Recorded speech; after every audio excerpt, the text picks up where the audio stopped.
Pasintabi po sa nakain. Ito ay 21 days after EI. Kaya pala kahit anong dagdag ng pakain ay pumapayat sa lalo. So magraras pa tayo. So mukhang matindi itong ang infection niya.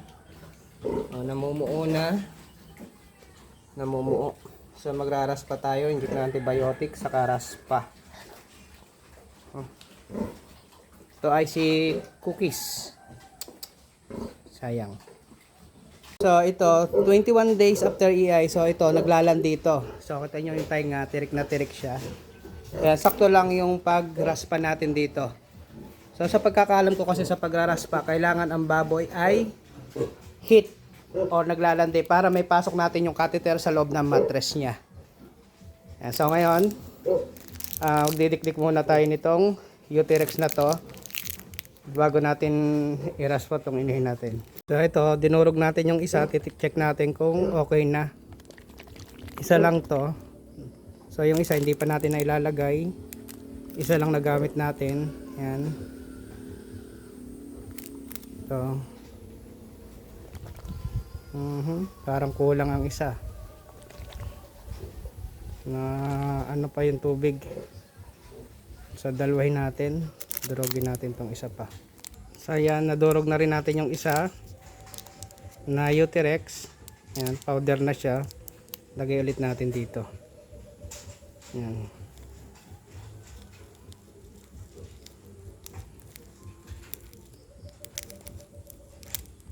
Parang malabnaw kasi yung isa.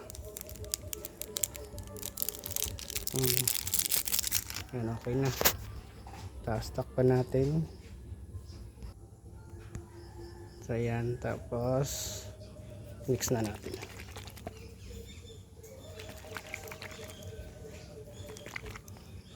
Nadurog ko na siya. Ayan.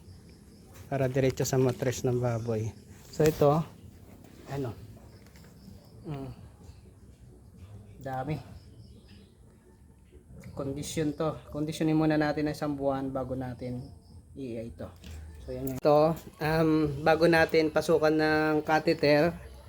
Yan. So linisan muna natin yung ari niya. Linisan muna natin bago natin pasukan itong catheter na to. Ay, ng Uterex na to. Yung yan, saka natin linis muna natin itong baboy. Paliguan, hindi natin papaliguan, so ito lang, linisan lang natin. So isasalpak na natin tong Uterex na dinurog na naging powder, yan.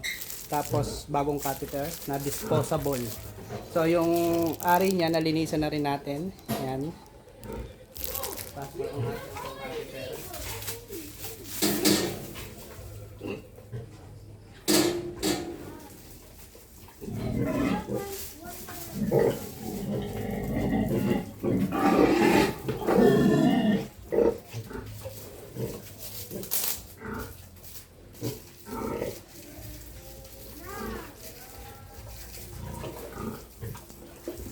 so yun, naglalandi nga to kasi pasok na pasok yung catheter sa ari niya.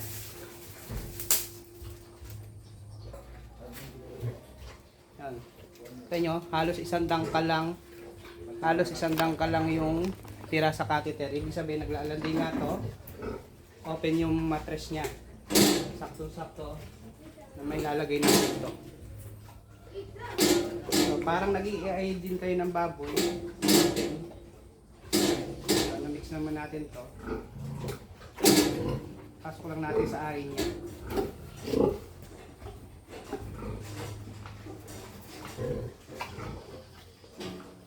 So yan, halos sinihigop niya. So bukas na bukas yung ari niya. Saktong-sakto yung pagraspa natin. Kasi kung hindi siya naglalandi, hindi rin natin mararaspa to ng ayos kasi hindi papasok sa mattress niya yung catheter. Hanggang labas lang ng mattress niya kung hindi siya naglalandi. Ayan o. So higop lahat. So konting pisil lang. So ubos na agad yung 80 ml natin na laman dito sa ubos agad o. So sakto naglalandi nga siya ngayong araw na to. Ubos na. So ganun lang magraspa mga kapigmate. Ayan, kunin ko to ha. So, ayan na. So, naubos na natin yung yung laman ng ano natin, yung pang raspa. Yan, okay na to. Bunutin na lang na. Pakita ko sa inyo yung ano, ito nyo yung ano, ayan pa yung mga nanana niya. Saka similya niya na rin. Ayan, sakto yung ating anong raspa. So, yun po ang kagandahan kung magraraspa kayo.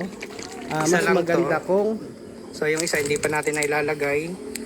Isa lang naglalandi yung baboy nyo. So, yan.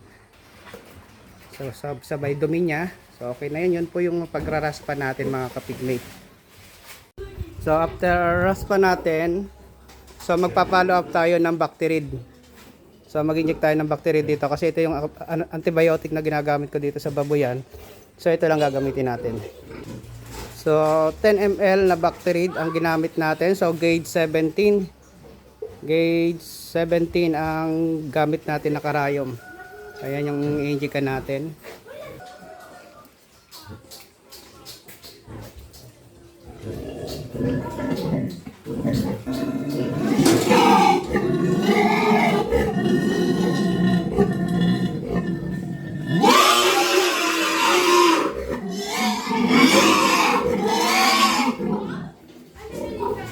Ayan. So, na-inject na natin. So, 10 ml na ano, Bacterid para mas sigurado tayo. Ayan. Para gumaling agad siya para next cycle niya mapaiay natin. So, yun. Sinabayan ko lang yung ano kasi sa loob ng 21 days after EI niya. So, ngayon lang may lumabas sa kanya sakto sa cycle ng paglalandi niya. So, kaya ako na-detect na naglalandi siya kasi binilang ko yung araw. Simula ng nai-ay natin, pa 21 days ngayon. So, sa loob ng 21 days na yon, cycle niya ng landi. Tapos yung lumalabas sa kanya, madami. So, kaya alam ko na ano, naglalandi siya ng time na to. Kaya sinabay na natin ang pag-raspa, tapos inject ng antibiotic. So, ayan. So, sana maging okay ang ating inahin. So, payat siya. So, dinadagdagan kong pakain niya para medyo tumaba nga siya, pero parang papayat eh. Para may problema siya. Ayan. May phobia na siya sa akin. So, yun lang mga kapigmate. Good morning.